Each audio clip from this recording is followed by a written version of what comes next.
You're listening to Women's Media Center Live with Robin Morgan.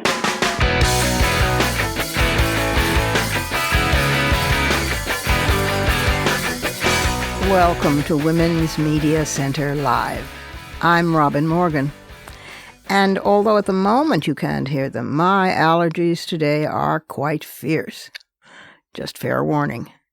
But we're making some history today also, in that our special guest for the conversation is playwright Larissa FastHorse, whose touching and funny work, The Thanksgiving Play, is now on Broadway, making her the first Native American woman playwright ever to break the marquee ceiling. And there'll be an exploration of a great museum's reopening after renovations, and a report on museums and women artists, as well as a glimpse on how Indigenous names are actually all around us, and the Indigenous presence in my own home state, New York. Before any of that, though, we need to go inside the headlines.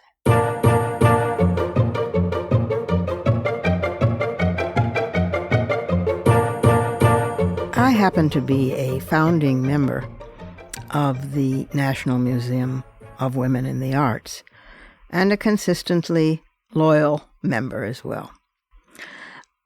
I say this because it's a wonderful museum, which if you haven't been to Washington, D.C., or happen not to live there, or haven't visited and might go, I urge you to go. It's a beautiful little jewel.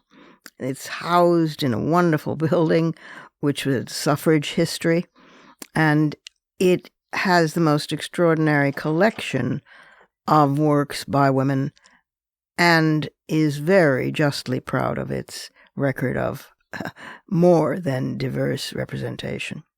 It also has a great gift shop. It reopens on October 21st of this year, the National Museum of Women in the Arts. And although it's in the arts, it is mostly visual art. There's some literature represented now and then, but it is undeniably the place to go to see historic and contemporary women's visual art. Now, I go into all of this because in the latest edition of their Arts News newsletter, they have focused on an art news article published actually in December. ArtNet News published the Burns-Halperin report, in which journalists Charlotte Burns and Julia Halperin dug into statistics on the representation of women and Black American artists in the art world. Ha ha ha. Yeah, it's not good news. They examined data on art acquisitions and exhibitions from 31 U.S. museums, a variety of sizes and locations, as well as auction results worldwide. What did they find? Unfortunately, they wrote, quote, "Statistics show that the perception of progress is largely a myth," close quote. Looking at museums, just 11% of collection acquisitions between 2008 and 2020, 11% were created by female-identifying artists, and 2.2% were by Black American artists. Now, since women comprise 50.5% of the U.S. population, and Black Americans 13.6%, these figures fall far short of reflecting the country's real diversity, what the country really looks like, and how it makes art. And dispiritingly, just 0.5% of museum acquisitions were of work by Black American women artists. They also found that museum acquisitions of art by women peaked in 2009 across the years that they studied. They identified a few brighter spots, though. Museums of contemporary art collected a more representative range, 48.2% work by women and 8.8% work by Black Americans, more than encyclopedic museums, so-called, and more than university museums. In addition, museum exhibitions of work by female identifying artists grew more prevalent over the years, though the trajectory was not at all consistent.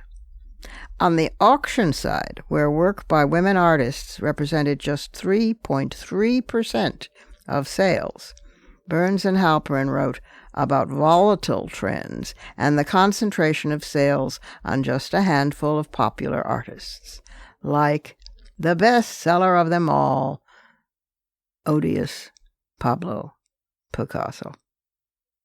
Bottom line, their detailed reports reveal a lot of room for improvement. Oh, Guerrilla Girls, you're still alive and kicking. Better kick some more.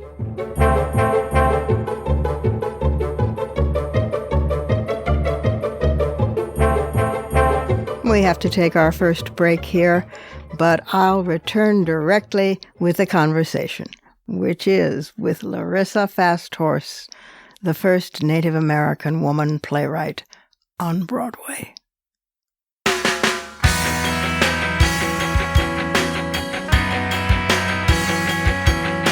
Subscribe to this program on your favorite podcast platform and leave us a review. Follow us on Twitter at WMC Live, like our Facebook page at facebook.com/WMC Live, and visit us at WMCLive.com for more information about our show and our guests.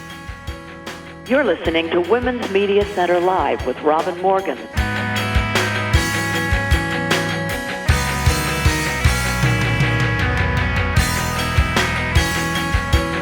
My guest for today's conversation is Larissa FastHorse.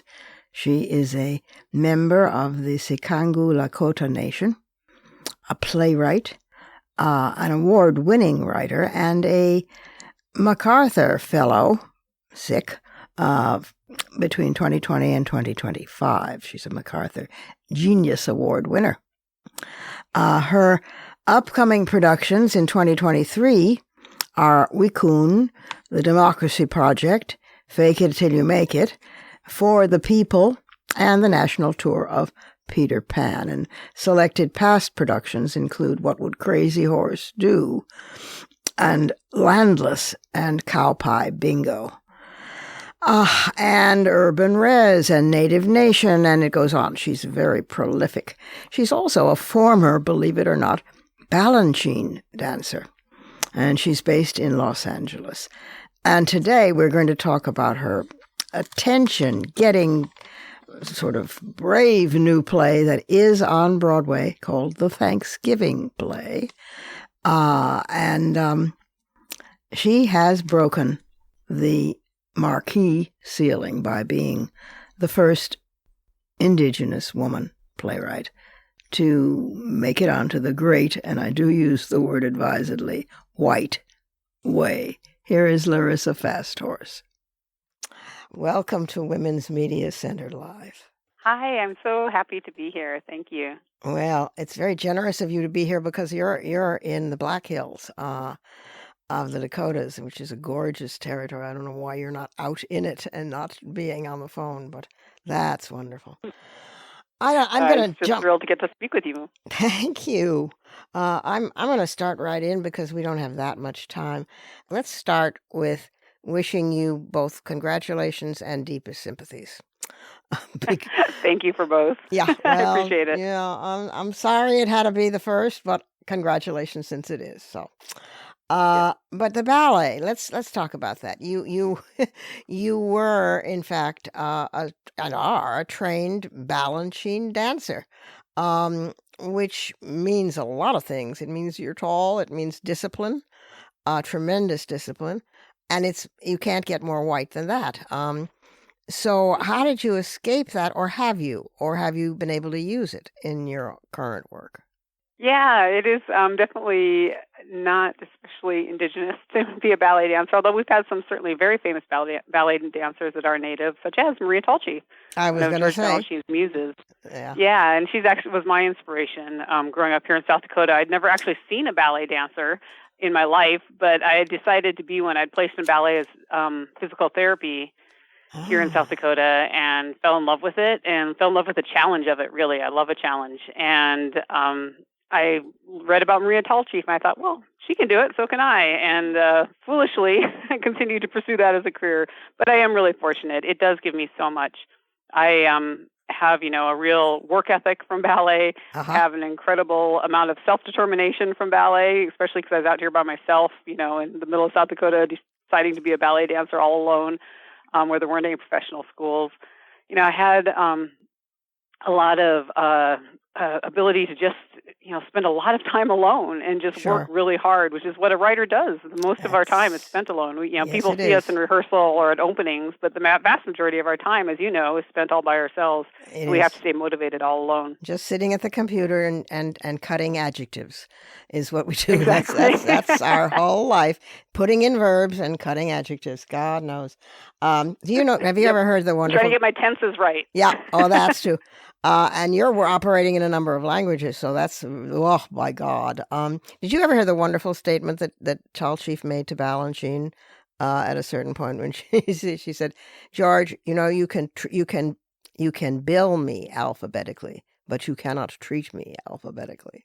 Did you ever hear that one? No, I hadn't. I love it. It's so great. It is amazing. So wonderful. Well, okay. So you found that when you were presenting plays that had been, supported by grants, by respect, by, reputable people, nonetheless, you were always told again and again and again that they were uncastable. Presumably, this is because they were still looking for Deborah Paget wearing walnut makeup and didn't want Native Americans in their plays. But so writing well for you is clearly the best revenge. And this play has them keeling over sideways with praise. In fact, I don't know what's funnier, the reviews or the play itself. So I congratulate you again. There's 5 more plays coming. You're writing some out in the Black Hills right now? Yeah, it's actually, if you include the short play I just finished, which is like a 20-minute play, so it's 6 more plays this year. I'm doing my next one with Cornerstone Theater Company right now. We're doing 2 plays, a full length and a short play, and then we're doing, where do I go next? I go back to New York for the Democracy Project at Federal Hall, then I go to the Mark Taper Forum in Los Angeles for Fake It Till You Make It, then to the Guthrie with Ty Defoe as a co-writer for the People, and then back to New York for Peter Pan. We launched the national tour in December. Do you fear that Native Americans are, quote, having their moment, unquote, and that the white establishment, particularly the theater establishment, will move on to somebody else?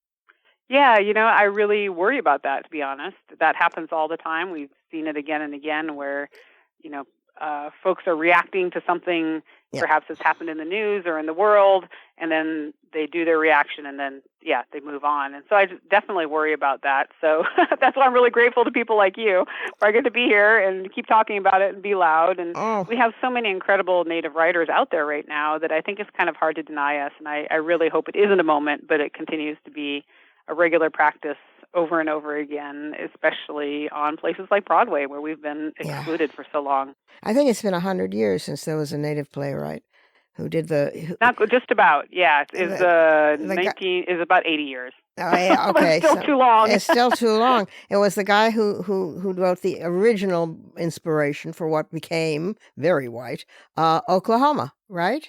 Yep, the great Lynn Riggs. Yeah, he had lots of plays on Broadway. Yeah. That was his last one, but he had several plays. And so it's 100 years. Almost 100 years, and it was a guy. And so you're the first woman. Oh my God! Yeah. And you're Lakota. Yes, I am. Shangu Lakota. Aha. And okay, so when you were also, I've been reading up like crazy. When you were in Aotearoa in New Zealand, you spoke with Mira, who told you very wisely that as a writer you have to choose between educating and artistry. I'm not totally certain for myself that that's true, although I understand exactly what she means, because you can fall into rhetoric faster than you can blink. So what do you think these 5 plays are doing? Are they doing both? Are they managing to break her stricture, or are they falling more on one side or another? Yeah, I mean, what Marito was saying was that you have to choose which one you are is your focus. Right. Are you? Because she always said, there is certainly art that educates, and there's education that's artistic, but you have to choose Precisely. which one you want to be and be that one. So you need to be an educator or an artist, and I definitely chose artist. I mean, that's who I am. So I've always been. Right. And so all my work is artistic, and art is the center of everything I do. It needs to be entertaining. It needs to be interesting. I need to be a good dramatist. All those things are center and core to my work. And then around that, there certainly is a lot of education. And honestly, I hope that one day we have such fantastic education of Indigenous peoples and of the lands we're standing on that my work doesn't seem educational at all. Yeah, exactly. Well, it shouldn't seem educational. I'm just talking, a lot of things, like in the Thanksgiving play, there's sections that recount history, and it's literally just recounting what, for instance, the Pilgrims themselves wrote down, and we just recounted on stage, and people are like, "That's shocking! That's brand new information! That's too much!" It's like I'm just stating history that they wrote down the way they did it. That's right. That shouldn't be shocking. That shouldn't be new. That shouldn't be educational. Of course not. No. But we don't have an education system for adults, let alone for children, of course, because then we get into... And so, a lot of my plays do have a lot of things that people consider educational, but that's not the goal. Those moments are just facts in life that I'm using to continue to, hopefully move the conflict and the drama forward and all the good things a dramatist should do to make an entertaining play. I'm so glad to hear that, because to me, if you're not an artist first, that's fine. It's wonderful, and I need the work. I need the education, and we all do. But my heart beats faster when an artistic sensibility is behind it, and you get it's a twofer, actually. You get both.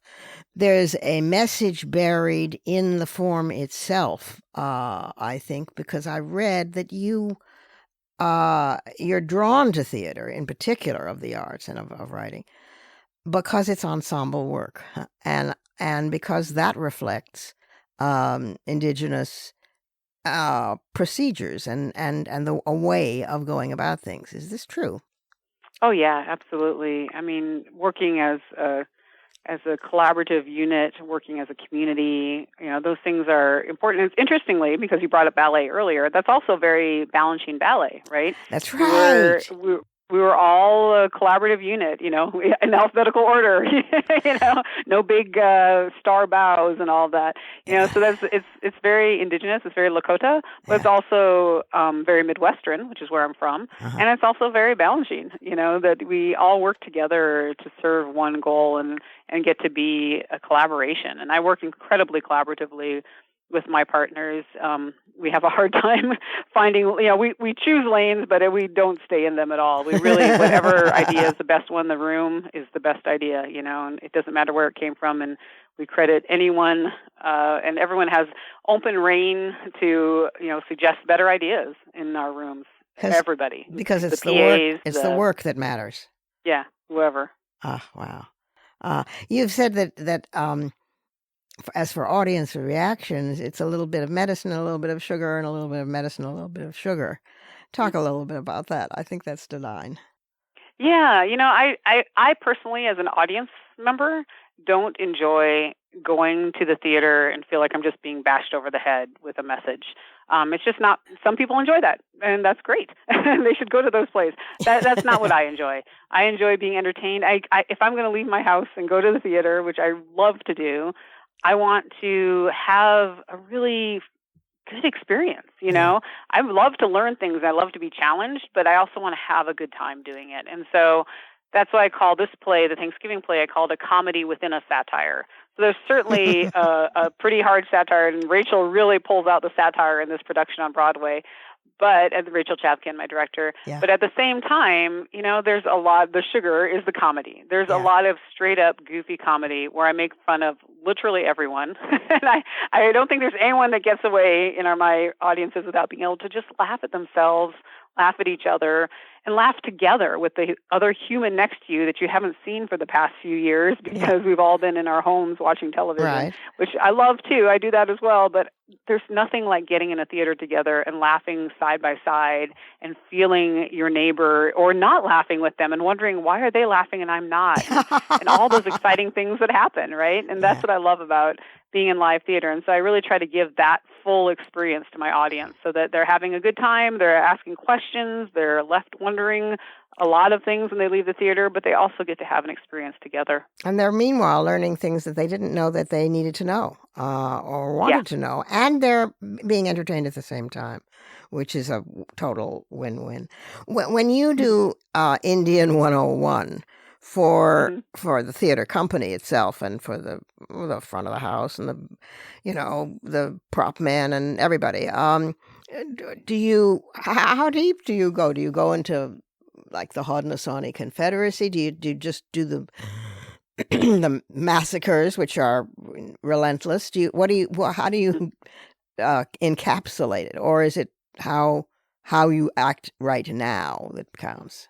I'm much more focused on the contemporary indigenous experience. So when I work with companies like Second Stage, for instance, we get together in a huge circle and see each other, first of all, and we talk a lot about what it means really to prepare ourselves both to present Indigenous work artistically, but also to have Indigenous people in our audience.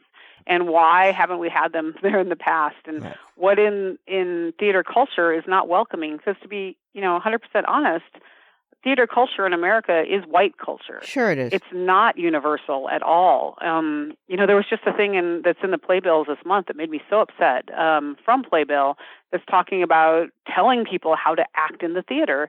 And it's like, well, you're telling people how to act white in the theater. Yeah. You're not telling people how to just be themselves. That's what I always say. My number one rule, whether you're talking about Native people or anybody else, is to be a human in the theater.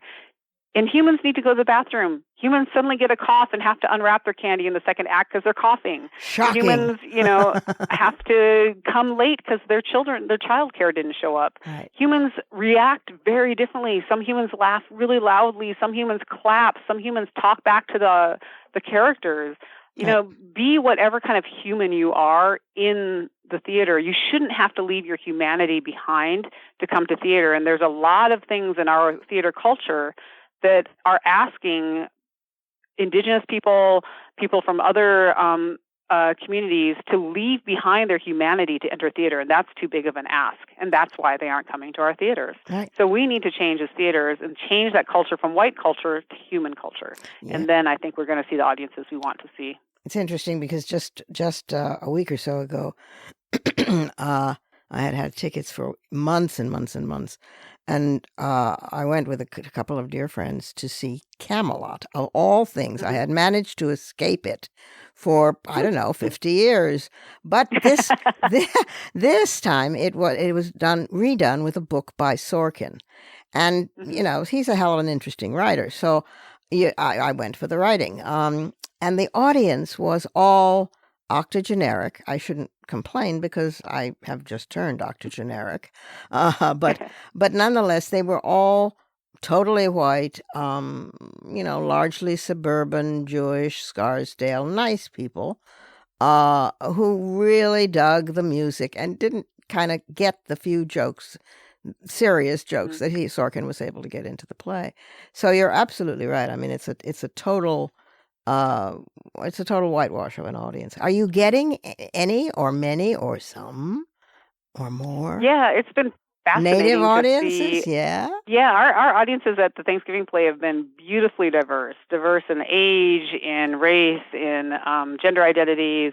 It's been really lovely. Again and again, the house managers have said to me, wow, this is like the most colorful, exciting audience we've had.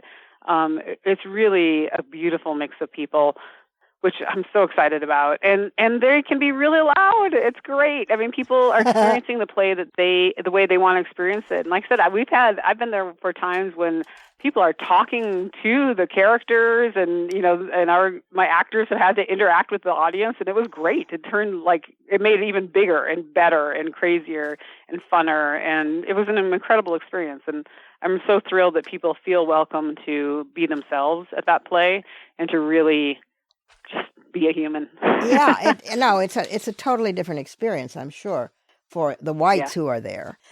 I wanted to ask you one more thing about the tragedies of Native experience, because they're not avoidable, and we've done a lot about them on this show. We've done until I was afraid I was getting the moniker of being an atrocity host. But when the Pilgrims first came, as many as 90% of Native peoples in New England had already perished from smallpox infection because they had no immunity, of course, at all. And the Europeans brought it. I mean, it was mostly disease that killed Indigenous peoples. So I'm wondering how much, and I will soon see, are you able to deal with that, or because it's satire, do you stay away from that as a playwright? We don't talk about the disease as much, but we definitely talk about I bring up several of the writings. So, the Pilgrims were pretty meticulous about writing down everything they did. Oh, I know. Weren't they amazing? Oh. Yeah, and they did some really horrific things. And they had no idea what they were putting in their journals and diaries. Well, yeah, and they didn't see us as human, right? No. They didn't see us as fully human, so they felt no compunction about talking about digging up our graves and taking things off our bodies and taking food, and they had no problem with that. So we definitely have, especially in the middle of the play, there's a very graphic depiction from one of the writings of the Pilgrims of what they did to Indigenous people after the Pequot massacre. And we go ahead and just present it the way they said it. And like I said, it can be very shocking to people, but it's also what they wrote down themselves. So yeah, I think it was Winthrop who was the governor. I think it was him who wrote down that he was thanking the Lord for having cleared the territory. So that we could possess this land.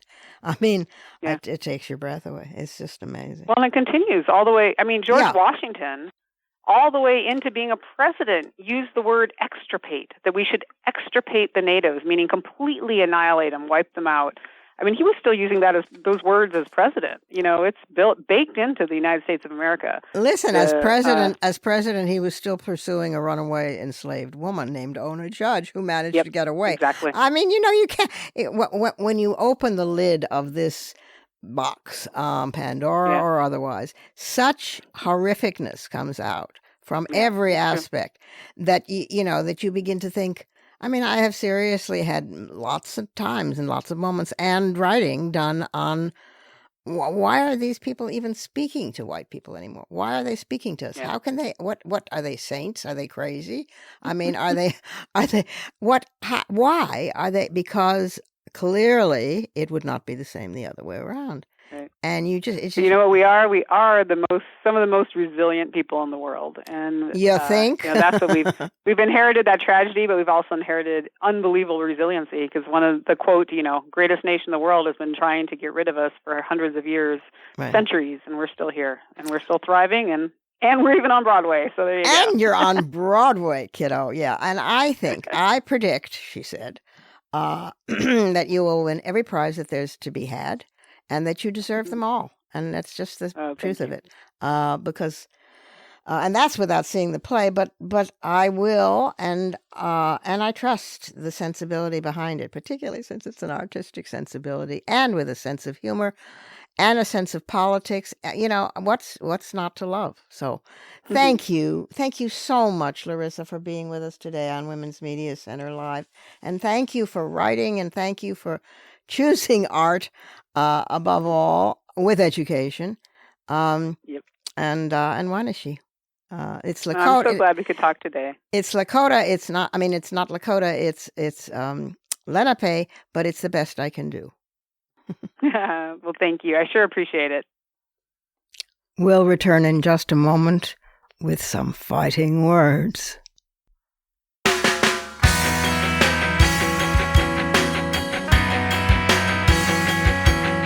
The Women's Media Center, founded in 2005 by Jane Fonda, Gloria Steinem, and myself, is a progressive, nonpartisan, nonprofit organization working to make women visible and powerful in media. You can learn more about the WMC at womensmediacenter.com. You're listening to Women's Media Center Live with Robin Morgan.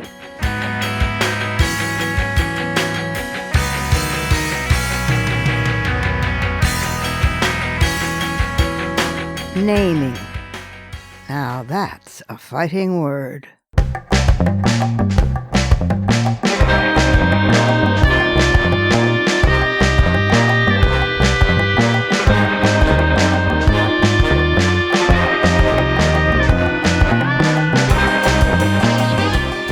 Indigenous peoples represent 5% of the world's population, 90% of the world's cultural diversity, and have traditional territories that span from 20 to 30% of the Earth's land surface, which in turn is home to 80% of the planet's biodiversity. Yet Indigenous peoples are all too rarely included in plans for conservation. But their presence persists in language, mostly in place names, notably, but certainly not in any way exclusively, in New York, my home itself. The philosopher Suzanne K. Langer wrote, quote, "The notion of giving something a name is the vastest generative idea that ever was conceived." Close quote. Yet absorption, appropriation, or cannibalization, in fact, is something quite else. A recent piece by Joshua Jelly Shapiro in The New Yorker got me thinking. He wrote that between 1492 and the American Revolution in 1776, this continent's indigenous population declined from an estimated 10 million to 1/10 of that. And one of the genocide's lesser-known effects was linguistics. Preoccupied as I always am with words, I've said this before, in fact, as many as a quarter of the Earth's languages in the 15th century, according to linguists, were American, and those millions of words were lost. Yet the so-called settlers, the new folks, were certainly willing, if not eager, to poach those words.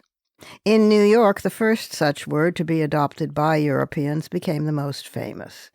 In the fall of 1609, some weeks after Henry Hudson began exploring this grand river that would later be named for him, one of his seamen wrote in his log that the river's wooded east bank was known to the area's natives as Mannahatta. These people, who spoke an Algonquian tongue named Munsee, had beat Hudson there by about 1,000 years. Their forebears had left the Eurasian landmass millennia earlier via the Bering Land Bridge and had gradually moved across the continent to reach its fertile eastern edge. They'd made their home in deer-filled woods, surrounding a natural bay whose depths teemed with fish and whose shallows breathed, at the start of the colonial era, with 1 billion oysters. In ensuing years, these people, along with their southerly cousins who spoke a related but distinct Algonquian tongue called Unami, came to be known as the Delaware, named for an Englishman and quite another story altogether. Descendants of those so-called Delawares refer to themselves by their ancestors' shared word for human being, Lenape. The fact that we don't know why exactly the Lenape Hudson encountered called the river's eastern shore Mannahatta is related to another fact. He claimed their home place for the Dutch East India Company, and within 3 centuries of his arrival, most of the Lenape were either dead or dispersed toward reservations in Ontario and Oklahoma, where many of their descendants remain. In their absence, it was left to non-native philologists to offer theories about the etymology of Manhattan. In recent decades, fresh research by linguists, activists, and the Lenape themselves has yielded further theories. The most widely credited one comes from Albert Anthony, a fluent Munsee speaker and scholar in Canada, who suggested that Mannahattont meant place where we gather timber for bows and arrows. The sheer force of numbers and disease germs succeeded in pushing all but a few Lenape, along with the Esopus and Wappingers and Mohicans, the tribes in the eastern Hudson Valley, from their ancestral homes. But before they left, more than a few of their words came to grace the area. Some of those names belonged to sachems who left their mark on the entire territory, and left it also on colonial deeds. Katona, for example, and Kensico. Others use Munsee words whose origins as place names remain obscure. Armonk, for example, means place of dogs, and Hohokus could mean little bottle gourd. The Munsee word for roundfoot referred to members of their wolf clan. Ossining in Westchester County may today recall John Cheever's fiction or where Sing Sing prison is, but once it was a Munsee word for stony place. On Long Island, several town names are borrowed from local bands of Lenape, like Massapequa and Matinacock, or the Pequot-speaking peoples. Further east, Manhasset, Montaukett, one Algonquin-speaking tribe, the Shinnecock, finally won federal recognition in 2010 and have finally now got their own piece of the Hamptons and a permanent reservation there. In the old Lenape homeland by the Hudson, near the marshes and malls landscape of what's now called the Meadowlands, not a few native place words were also bands of people. Passaic means river flowing through a valley. Hackensack, or stream that discharges itself into another on level ground. And Raritan, point in a tidal river. Raritan, in fact, still names New Jersey's longest river and the bay that it drains into. The New York rather exuberant writer Walt Whitman was a great admirer of Indian names. One example, Mississippi, he wrote, the word winds with chutes. It rolls a stream 3,000 miles long. Whitman, of course, did not note that the phrase Mississippi River is redundant, combining the Anishinaabe Algonquian term for Great River and the English generic, it means Great River River. That's not all he didn't note. The span of Whitman's life, years that included the forced removal of the East's last tribes along the Trail of Tears, well, during that span, he wrote frequently on the subject of native peoples and their languages, but he worshipfully consigned them to a ghostly presence, using the racist trope of the noble vanishing Indian. In fact, by the end of his life, Americans also had a pantheon of martyred native chiefs, whose courage in defending their people was apparently much easier to admire in defeat. Many of those leaders' names, Pontiac, Tecumseh, Seattle, became towns and cities too.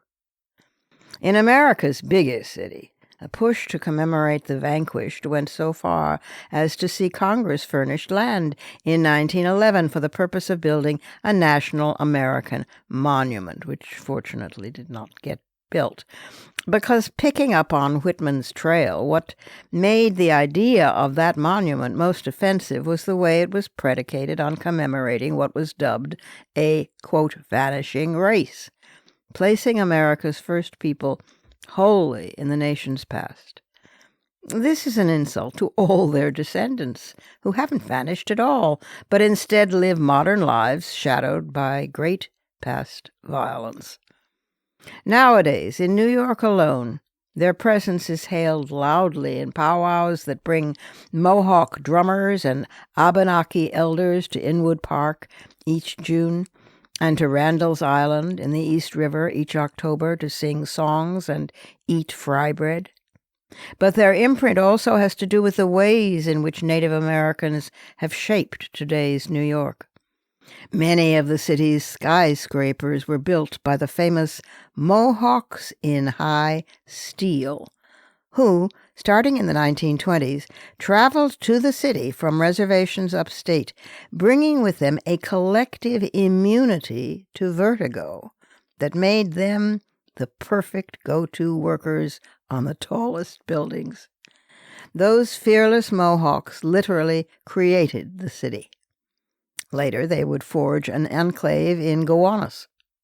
In recent years, vital roles in the city's economy have been filled by arrivals from still indigenous sectors of this hemisphere, speakers of Aymara and Quechua from the Andes, of Mixtec and Mayan from Mexico, of Tezotl and Quiche from Guatemala, and no less key has been the return to visibility of New York's own First People.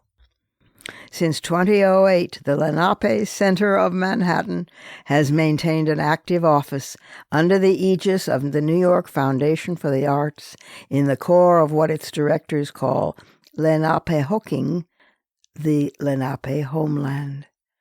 In 2016, the son of a wealthy artist in the West Village, the part of Manhattan that the Lenape call Sapokanikan, or Tobacco Field, deeded a $4 million townhouse to the tribe. As a Greenwich Village resident, I salute them. New York City may not be a place that most people associate with Amerindians, but it includes more of them, more than 100,000 as of the last census, than any other U.S. city, which makes me, yet again, one proud New Yorker. Those are my fighting words. Add yours on Twitter and remember to tag us at WMC Live and use the hashtag #FightingWords. Special advisor for this episode, Rebecca Adamson, Cherokee Nation, founder of First Peoples Worldwide.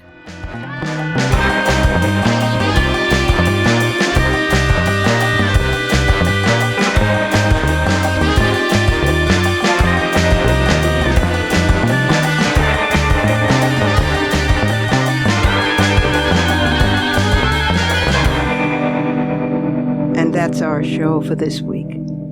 You can follow me on Twitter, Facebook, and now Instagram at The Robin Morgan, and you can check out my blog at robinmorgan.net and find my latest book of poems, Dark Matter, and my brand new novel, Parallax, wherever books are sold.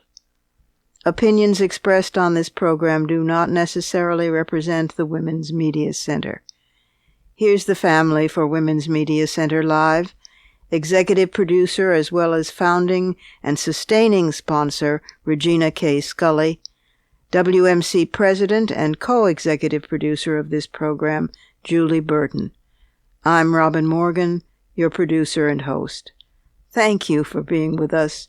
Join us again next time on Women's Media Center Live.